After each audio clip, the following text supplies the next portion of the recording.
Mari kita bersatu dalam doa. Bapa, tidak sedikit orang-orang Kristen yang akhir-akhir ini mulai fokus pada perkara-perkara dunia. Tidak sedikit anak-anak Tuhan yang menyembah-Mu, yang menyebut Engkau Tuhan dan Juru Selamat, yang mulai fokus pada perkara-perkara dunia. Tidak sedikit di antara kami Tuhan yang acap kali kecewa akan jalan-jalan-Mu Tuhan. Seringkali kami putus asa. Tapi pagi hari ini Tuhan, seperti pujian ini, kami membuka hati kami. Kami membuka pikiran kami. Kami membuka hati kami untuk diisi oleh yang kekal itu. Sehingga kami diperhadapkan sesuatu yang fana. Kami akan pilih yang kekal. Karena sesuatu yang kekal berasal dari sorga. Dan yang kekal itu akan membuat kami ada dalam kerajaan-Mu. Terima kasih Tuhan Yesus.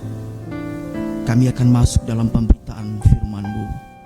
Urapi hamba yang terbatas, yang masih muda ini. Siapkan hati jemaat-Mu yang mengikuti secara online, secara offline, supaya masing-masing kami dipenuhi oleh firman yang kekal. Dalam nama Tuhan Yesus, kami siap menikmati firman-Mu. Haleluya, amin. Bapak ibu saudara yang terkasih dalam nama Tuhan Yesus, ayat ini atau nats yang kita baca ini memberikan sebuah pesan yang tampaknya sederhana, tetapi inilah yang menjadi pilar fondasi tiang yang harus dipahami, dimengerti dan dilakukan oleh orang-orang yang telah berkata, aku menerima Yesus Kristus sebagai Tuhan dan Juru Selamat pribadi. Oke? Ada sebuah perubahan status, ada sebuah perubahan sikap hidup. Tak kala kita dulu yang disebut Alkitab adalah orang-orang yang menyandang status seteru Allah ketika manusia jatuh dalam dosa. Maka ketika Yesus hadir, ketika Allah yang besar itu, Allah yang besar maha kuasa itu menjelma menjadi manusia, maka manusia yang berdosa, yang tadi seteru Allah, yang tadinya musuh Allah, menjadi kawan sekerja Allah, sahabat Allah. Semua sebutan yang mulia dan yang baik yang ditulis dalam Alkitab. Ada sesuatu yang berbeda. Ada sesuatu yang harus kita pahami. Ada sesuatu yang harus kita mengerti. Maka tema kita hari ini, menerima Yesus Kristus. Menerima Yesus Kristus. Pertanyaannya, bagaimana aku hidup sebagai orang-orang yang menerima Yesus Kristus sebagai Tuhan dan Juru Selamat pribadi saya? Pertanyaannya, mengapa saya harus ketika saya sudah menerima Yesus, mengapa mesti ada prinsip-prinsip hidup yang harus dilakukan? Suatu ketika saya tamat menjadi mahasiswa teologi di STTE pada tahun 2018 pada bulan Oktober. Lalu pada tanggal 5 November 2018 saya masuk dalam pelayanan jajaran di Sekolah Tinggi Teologi Ebenezer atau yang akrab kita kenal STTE. Bapak ibu saudara yang terkasih, yang mau saya ceritakan, pada waktu saya mahasiswa, saya bersikap seperti seorang mahasiswa. Tapi ketika saya masuk dalam pelayan di STT yang masih muda ini, yang semua orang-orang di dalamnya adalah orang tua saya, pembina saya, dosen-dosen saya, yang saya biasa dipanggil nama. Tiba-tiba, contoh saja, minta maaf Pak Sugeng ya, Pak Sugeng tiba-tiba memanggil saya Pak Ferdinand yang muda ini. Wih, itu kan saya belum siap saya dipanggil Bapak. Oke, saya masuk hari pertama, 1 minggu belum percaya diri. Lalu kemudian biasa jam 9.45 adalah jam istirahat. Biasanya ibu-ibu dan bapak-bapak staf di STT ada di ruang tengah, makan, minum dan snack, menikmati snack yang disediakan oleh lembaga. Lucunya adalah setiap jam istirahat snack, Orang-orang berkumpul di ruang depan. Saya naik ke ruang makan mencari mahasiswa teman ngobrol. Saya cari teman ngobrol. Satu kali saya lakukan, besoknya saya lakukan berkali-kali. Lalu ada satu senior saya katakan gini, Pak Ferdi, jangan kemana-mana, istirahat di kantor. Sebenarnya apa yang membuat saya istirahat ke ruang makan bertemu mahasiswa? Ada sebuah belum siap beralih status. Saya masih berpikir mahasiswa. Saya masih berpikir saya adalah mahasiswa dan yang di kantor adalah dosen-dosen saya. Padahal sebenarnya ketika saya masuk STTI, maka status saya berubah. Yang semula mahasiswa, yang semula alumni, maka berubah menjadi kawan sekerja. Amin. Maka ada sesuatu yang berubah. Dulu kita musuh, dulu kita seteru, tetapi ketika kita diperdamaikan oleh Tuhan, kita menjadi sahabat Allah, menjadi sahabat Allah, kawan sekerjanya, temannya, menjadi partnernya, menjadi anak-anaknya. Alkitab dengan tegas dan jelas mengatakan bahwa menerima Yesus Kristus adalah sebuah prinsip dan keutamaan, keharusan untuk memperoleh penebusan keselamatan di dalam Kristus. Tidak bisa ditawar-tawar. Tidak ada jaminan lain. Alkitab berkata bahwa menerima Yesus Kristus adalah keputusan yang paling mutlak untuk menerima keselamatan dari Dia. Amin. Menerima keselamatan tidak bisa ditawar-tawar. Maka fakta Alkitab yang pertama, ketika manusia jatuh dalam dosa, ketika Adam dan Hawa jatuh dalam dosa, maka gejala yang pertama yang saya lihat, saya nikmati ketika membaca teks itulah muncul sebuah ketidakharmonisan. Ada ketidakharmonisan yang ditampilkan, dipertontonkan antara Adam suami, Hawa istri. Apa ketidakharmonisannya? Tuhan dia yang salah, Tuhan dia yang salah, berselisih paham, mencari pembenaran diri. Itu yang pertama. Yang kedua juga dipertontonkan oleh keluarganya juga, yaitulah Kain dan Habel, di mana Kain sanggup membunuh, menumpahkan saudaranya sendiri demi pengakuan lahiriah. Ada sebuah ketidakharmonisan. Maka fakta Alkitab yang kedua adalah Yesus Kristus menjadi jalan pendamai.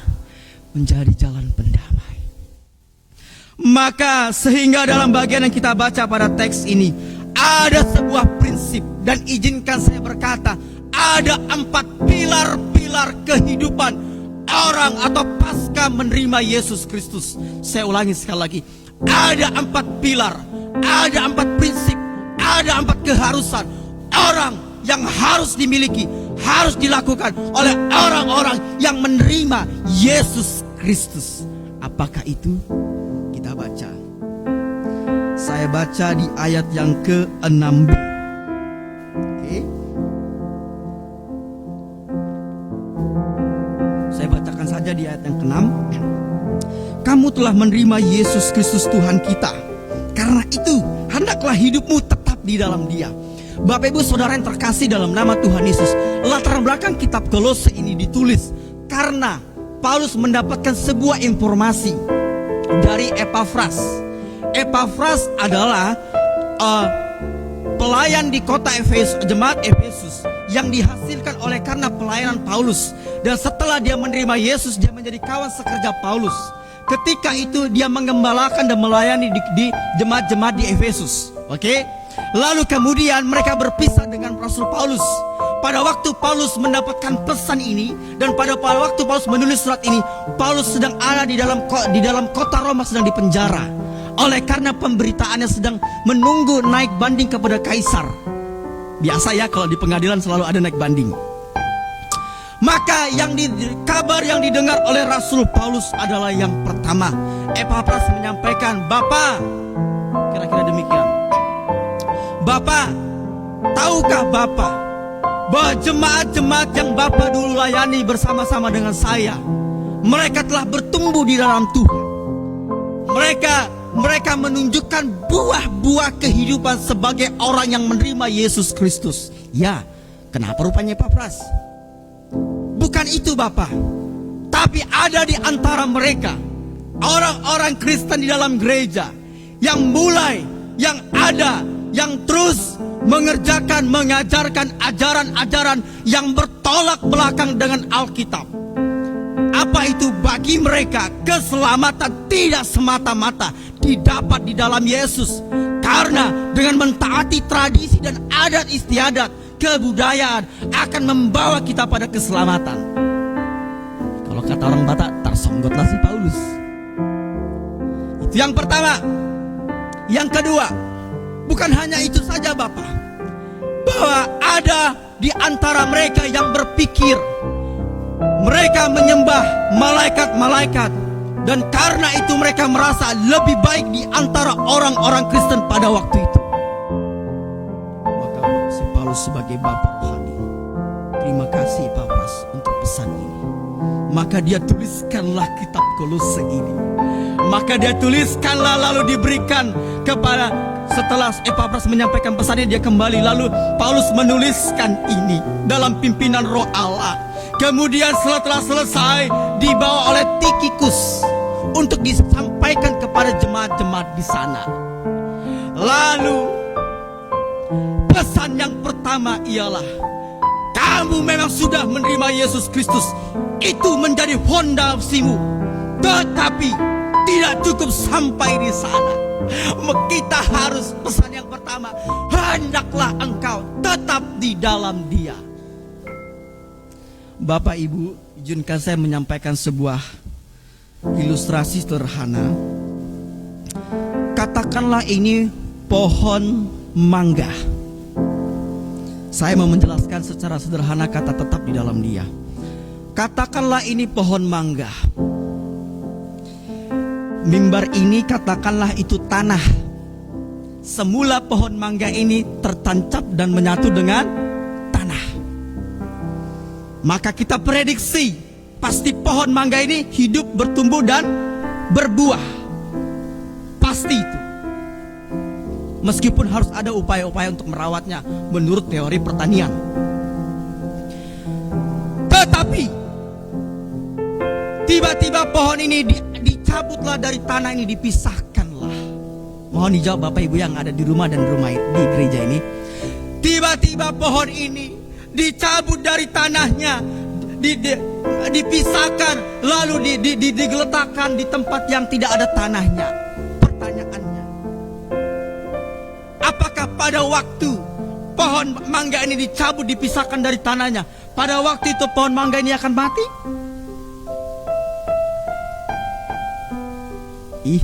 Jangan terlalu fokus Bapak Ibu. Ada pertanyaan saya yang harus dijawab, dan saya tidak mungkin menunggu jawaban yang lagi ibadah ikut secara online. Pertanyaannya, apakah ketika pohon mangga ini yang semula ada di tanah menyatu dengan tanah, akarnya menyatu dengan tanah, tiba-tiba pohon mangga ini dicabut, dipisahkan dari tanah? Pertanyaannya, apakah pada waktu itu, pada waktu yang sama, pohon mangga ini akan mati? Jawab dulu. Saya kasih jawab, Bapak Ibu, saya bantu ya. Bapak Ibu pasti punya jawaban masing-masing. Menurut saya tidak akan mati. Pada waktu dicabut, pada waktu dipisahkan, pada waktu mereka dicerai-beraikan, tidak pada waktu yang sama dia akan mati. Tetapi apa yang membuat pohon mangga ini akan mati? Adalah waktu dan proses. Adalah waktu dan proses yang memungkinkan pohon mangga ini, yang memungkinkan pohon mangga ini akan mati, layu, tidak mendapatkan sumber kehidupan. Akhirnya endingnya adalah layu lalu mati. Demikianlah sebenarnya pesan Paulus kepada jemaat di Kolose. Kamu memang sudah menerima Yesus Kristus. Kamu sudah mempercayai Dia sebagai Tuhan dan Juru Selamat itu. Kita sudah melayani Tuhan. Kita sudah berpuluh-puluh tahun menjadi orang Kristen. Saya sudah sekian tahun sekolah teologi, bahkan sekarang sudah menempuh pendidikan S2. Tidak menjadi sebuah jaminan ketika kita tidak tinggal tetap di dalam Dia.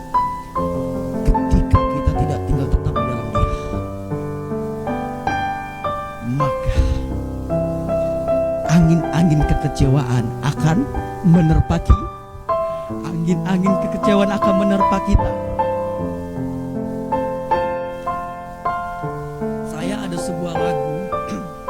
Biasanya kalau Bapak Ibu yang sudah lebih berusia, berumur dari saya pasti tahu lagu ini.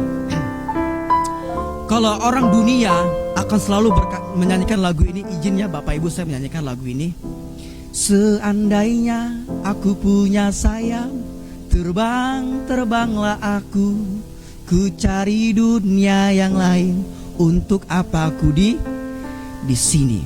Ya, itu lagu berdasarkan sebuah pengalaman. Tapi kalau lagunya orang Kristen tuh begini, bukan seandainya. Saya mengutip ungkapan kata Daud.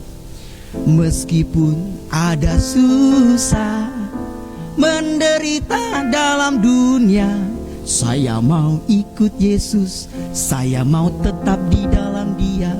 Meskipun ada kecewa, Suatu ketika ada sebuah cerita seorang filsuf di Jerman, namanya Friedrich Nietzsche.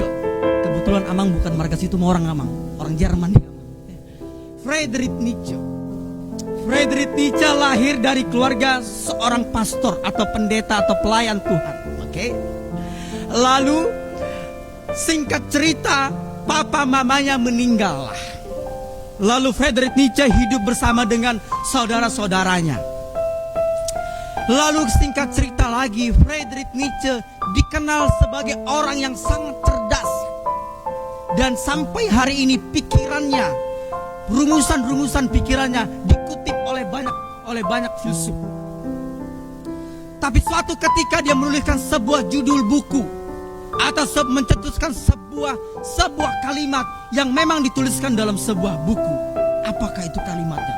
Saya waktu membaca artikel itu Bapak Ibu, saya benar-benar tanya, why? Kenapa? Apa kata Friedrich Nietzsche? Bagi aku, God is dead. Apa? Bagi saya, Allah sudah mati. Waktu saya baca kisah ini, apalah yang membuat Friedrich Nietzsche berkata, God is dead, Allah sudah mati? Apa yang melatar belakangi pikirannya? Saya coba baca lagi beberapa tulisan-tulisan orang, dan saya menemukan kalau Allah itu hidup, kalau Dia masih hidup, Dia berkuasa, Dia Allah pengasih penyayang. Kenapa aku punya sakit kelainan yang pada masa mudaku aku berprestasi? Seharusnya kalau aku tahu berprestasi, Dia berikan saya kesehatan dan kesehatan saya pakai untuk memberkati banyak orang. Itu yang pertama.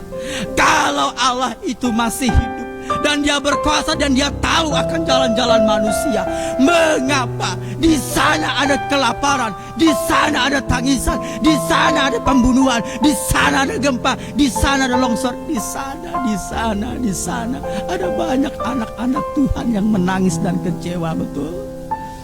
Maka kata Friedrich Nietzsche, bagiku Allah sudah mati. Allah sudah mati. Bapak Ibu, meskipun saya muda, pertanyaan saya, apakah pengalaman demikian pernah kita alami?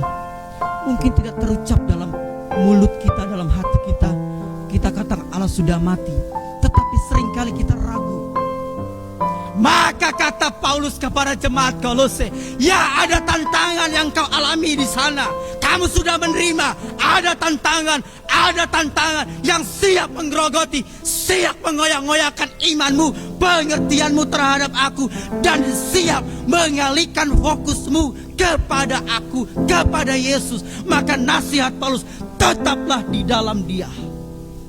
Tetaplah di dalam Dia. Tetaplah di dalam Dia. Meskipun kita sekarang diperhadapkan dengan situasi-situasi yang sulit, dengan pergumulan, angin-angin pergumulan yang silih berganti. Nasihat kita pada pagi hari ini, tetap di dalam Dia. Pertanyaannya, mengapa kita ada 4 frasa, 4 nasihat di sini selalu dikatakan di dalam Dia? Itu di ayat 9, 10, 11, 12, 13, 14 sampai ayat 15 menjelaskan secara sempurna. Yang intinya adalah mengapa kita tetap di dalam Dia. Karena Dia adalah Allah, pencipta, pemilik dan penjamin hidup kita. Jelas. Ada sebuah latar belakang pikiran Paulus yang sangat jelas. Tidak sekedar berkata mengapa tetap di dalam Dia. Karena Dia Allah, Dia Tuhan, Dia penebus, Dia sanggup membebaskan kita dari rantai dosa, dari belenggu dosa, dan Dia sanggup mengubah status kita yang semula musuh, yang semula seteru, sekarang menjadi sahabat. Yesus ngoluni tondiku menjadi sahabat. Dia menjadi everything. Tetap di dalam Dia. Dalam Alkitab juga sudah diberikan sebuah gambaran. Saya mengambil sebuah contoh gambaran Yesus menggambarkan hidup orang Kristen atau para murid. Yang pertama dalam kitab Matius dikatakan di situ bahwa Yesus menggambarkan orang-orang atau para murid atau orang yang menerima firman adalah yang pertama ibarat orang yang membangun rumah di atas dasar pasir. Yang kedua, ada orang-orang yang membangun rumah di atas batu. Maka inti cerita itu ketika ada air dan sebagainya macamnya, maka yang rubuh duluan atau yang tidak kokoh adalah mereka yang membangun rumah di atas pasir. Dalam Yohanes pasal 15 ayat 1 sampai 8 lalu disimpulkan ayat yang ke-6. Barang siapa tetap tinggal di dalam aku, kamu akan berbuah banyak. Tetapi ada satu frasa yang sangat menyentuh hati. Sebab di luar aku kamu tidak dapat berbuat apa-apa. Di luar aku, kita tidak dapat berbuat apa-apa. Bapak Ibu, izinkanlah saya menyampaikan, menegaskan lagi. Kita adalah orang-orang yang telah menerima Yesus Kristus. Kita adalah orang-orang yang telah menerima Yesus Kristus. Maka nasihat kita pagi hari ini, tetaplah di dalam Dia. Sebab tetap di dalam Dia artinya adalah tidak tergoyahkan oleh apapun, tidak digoncangkan oleh apapun, tidak akan dirubuhkan oleh apapun. Kalau dalam konteks sekarang, tidak digoyahkan, tidak dikecewakan oleh sesuatu yang bisa saja membuat kita kecewa. Apa itu masalah, apa itu kerinduan, semuanya tetaplah di dalam Dia. Yang kedua, mari Bapak Ibu, saya rindu kita membacanya bersama-sama. Di ayat yang ke-7a, mari kita buka Alkitab kita baca secara bersama-sama. Ayat 7a, 1, 2, 3, ya.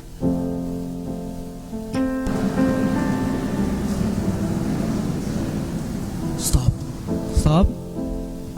Hendaklah kamu berakar di dalam Dia dan dibangun di atas Dia.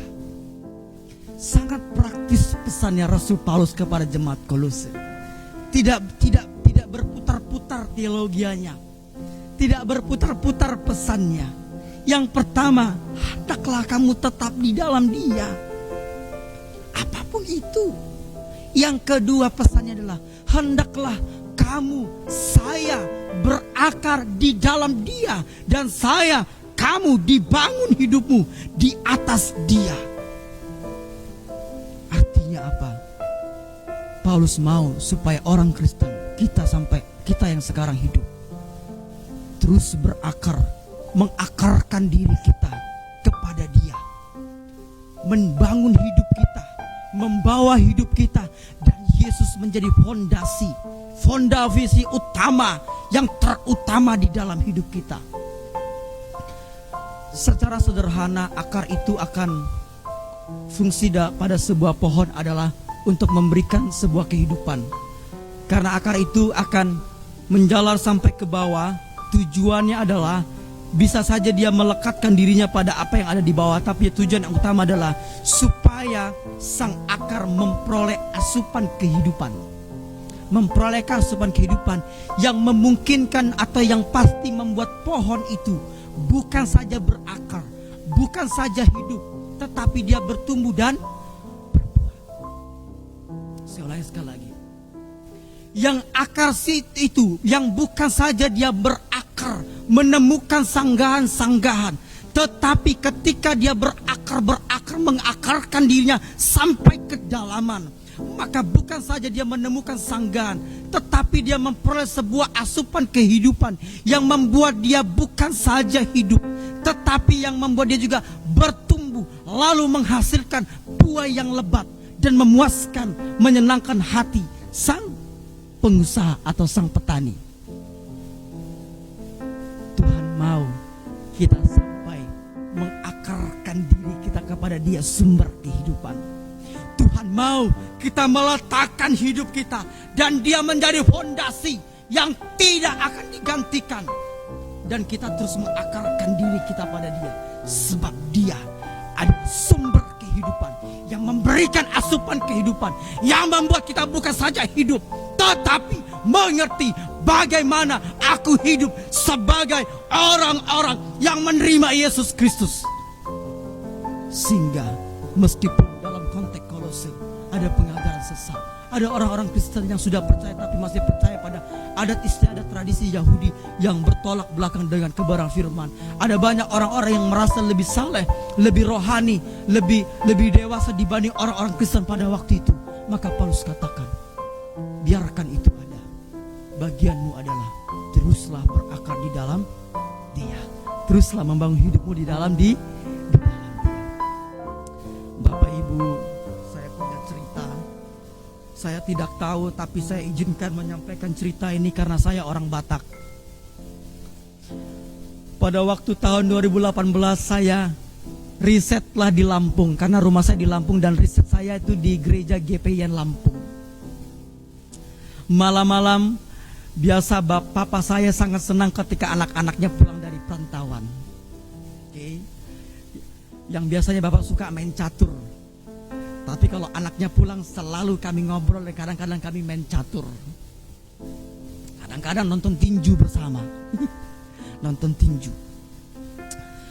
Lalu bapak malam-malam saya ingat sekali itu malam-malam pada tahun 2008. Saya belum wisuda karena saya sedang riset. Tapi saya cerita aja Bapak Ibu ya, cerita. Bapak bilang gini, Amang, kapan ya kita pergi pulang kampung menghadapi? Orang Batak tahu ya, saya nggak begitu tahu. Dia bilang begini, Amang, iya Bapak, kapan ya kita akan pulang kampung menghadapi? Waduh, Pak, apa rupanya menghadapi? A, B, C, dan D.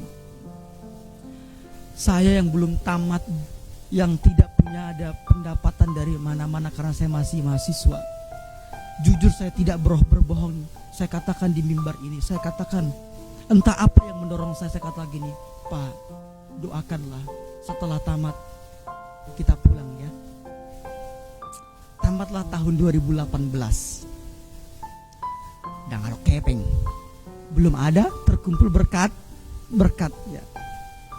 Ditanya, Mbak, pulanglah Desember lagi. Pulang setelah wisuda kan, Desember biasanya pulang kan. Ditanya lagi, bagaimana Amang? Jadinya kita pulang.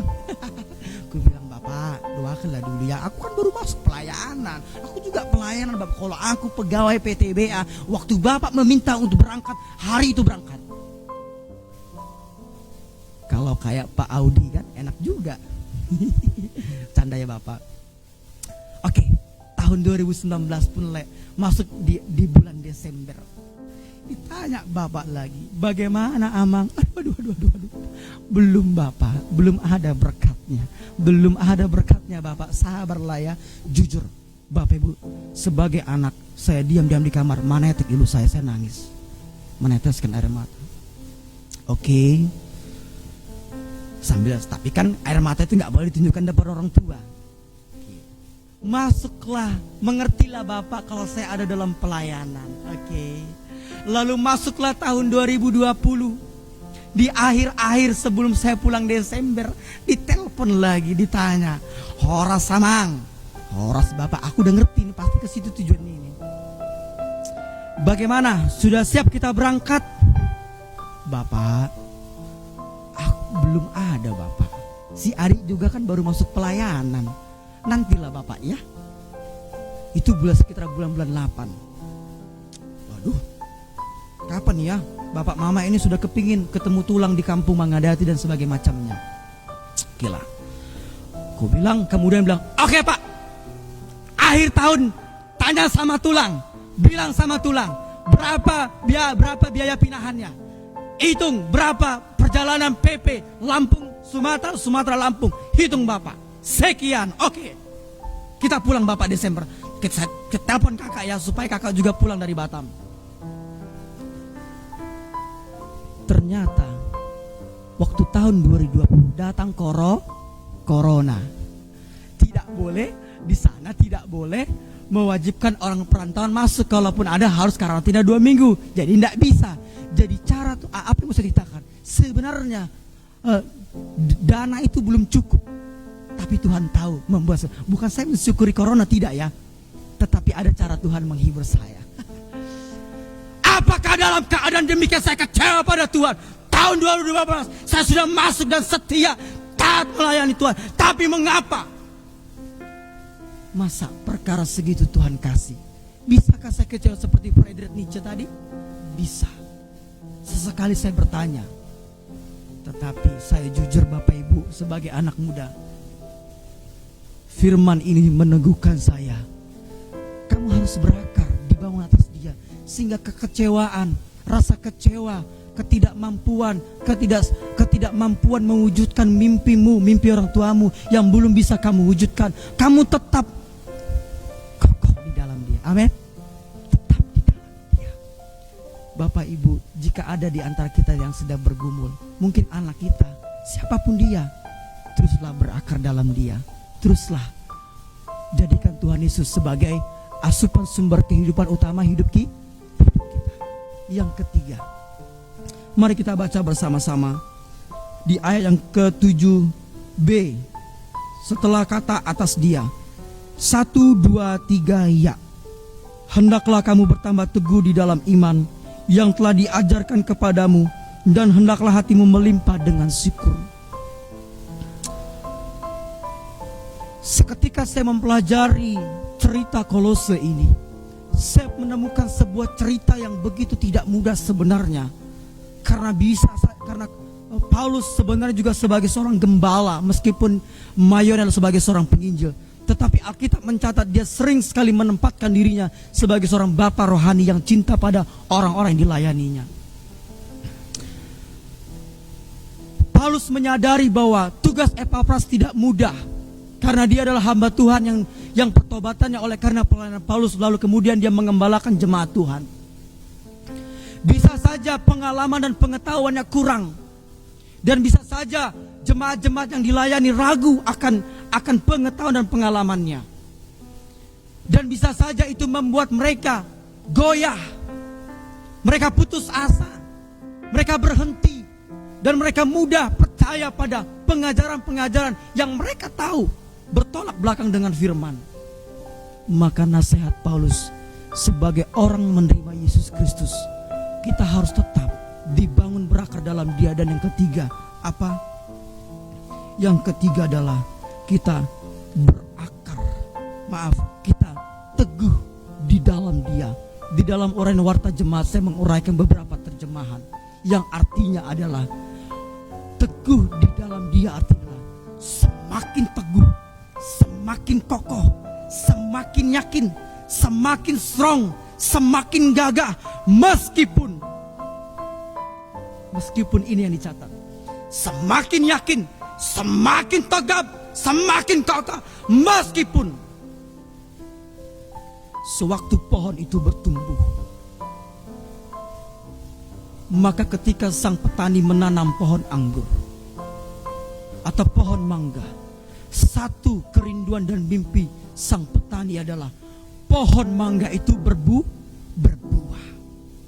Tapi ada sebuah fakta, akan ada banyak hal-hal yang bisa saja memungkinkan pohon mangga ini gagal hidup, gagal berbuah, gagal bertumbuh. Bisa saja hama, bisa saja binatang, dan bisa saja angin-angin. Dan Bapak Ibu, bukankah kita juga yakin semakin kita dewasa, semakin kita bertumbuh, kata para rohaniawan, semakin kencang angin itu menggoyang. Dan ada banyak angin-angin kehidupan, ada banyak angin-angin kehidupan yang bukan saja membuat kita mulai bimbang, membuat kita linglung, membuat kita tidak fokus, tetapi yang bisa saja membuat kita gagal memahami hidup orang yang menerima Yesus. Apakah itu pergumulan? Apakah itu persoalan? Saya tidak tahu. Saya tidak tahu. Tapi yang saya tahu adalah kita selama hidup akan Tuhan izinkan mengalami pergumulan-pergumulan hidup sebagai proses pemurnian iman. Maka nasihat Paulus, nasihat kita pada hari ini adalah tetaplah teguh di dalam Dia. Semakin teguhlah di dalam Dia, semakin kokohlah di dalam Dia, semakin yakinlah di dalam Dia. Meskipun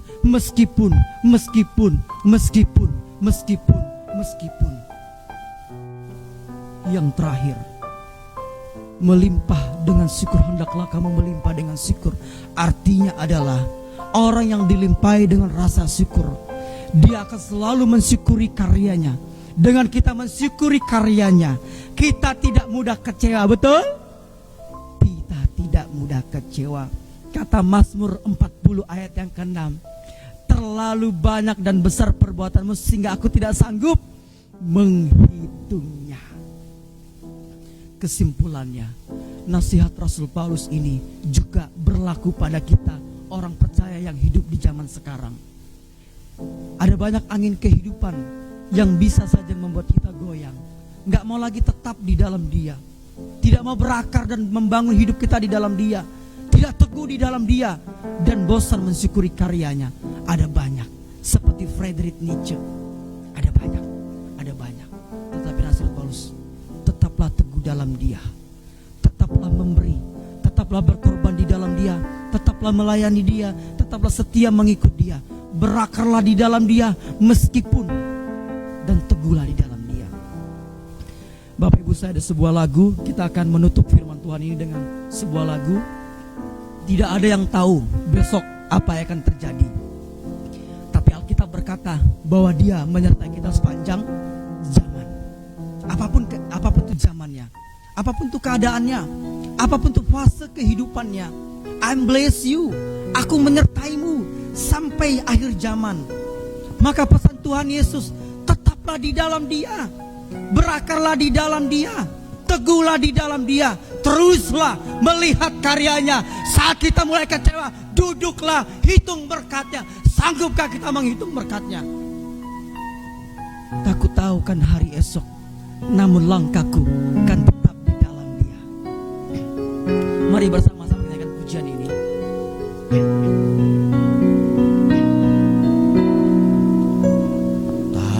Ku tahu kan hari esok, namun langkahku tegak, bukan surya ku harapkan, karena surga menyala. Oh, tiada ku gelisah, Oh tiada, amin. akan masa menjelang, Ku berjalan serta Yesus. berjalan serta Katakan dalam iman, maka hatiku tenang. Katakan, mari bersama katakan. banyak hal tak ku pahami dalam masa menjelang, tapi terang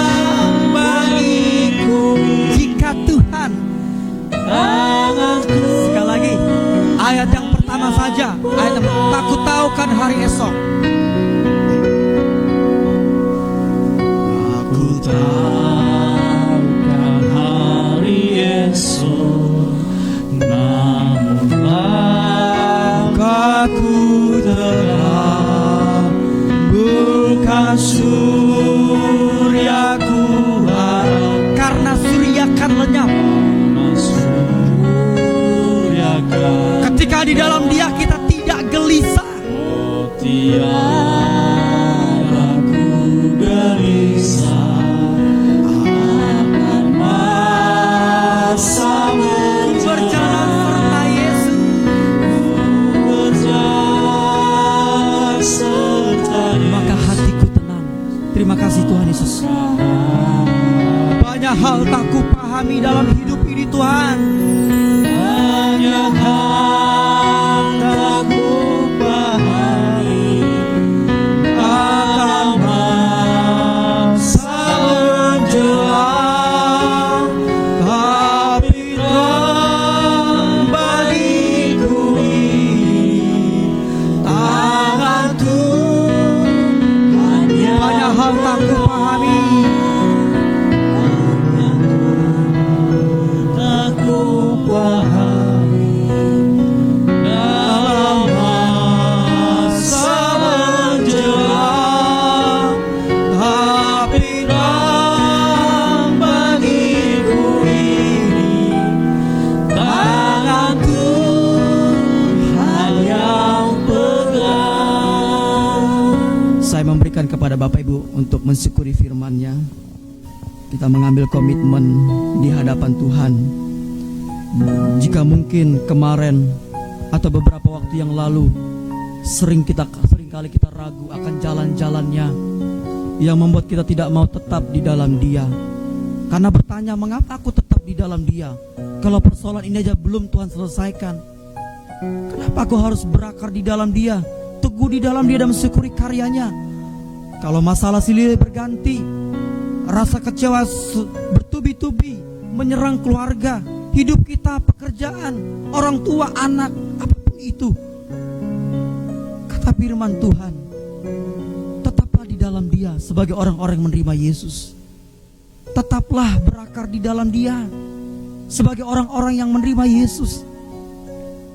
Tetaplah teguh dan semakin teguh di dalam Dia sebagai kawan sekerja Tuhan. Dan teruslah mensyukuri karyanya. Bapa di sorga, terima kasih Tuhan. Hamba tahu hamba terbatas menyampaikan maksud-Mu. Ampuni hamba jika hamba gagal menyampaikan pesan kekal itu. Tetapi hamba telah menyampaikannya Tuhan Yesus. Maka hamba butuh Roh-Mu yang hidup, Roh-Mu yang kekal menerjemahkan itu di hati jemaat-jemaat-Mu. Sehingga mereka yang kecewa dihiburkan, mereka yang ragu dikuatkan, diyakinkan, mereka yang pesimis, mereka yang putus asa melihat lagi, dan mereka berkomitmen, Tuhan, aku mau tetap di dalam-Mu. Terima kasih Tuhan Yesus. Terima kasih untuk firman yang kami dengar. Berikan kami kekuatan untuk melakukannya.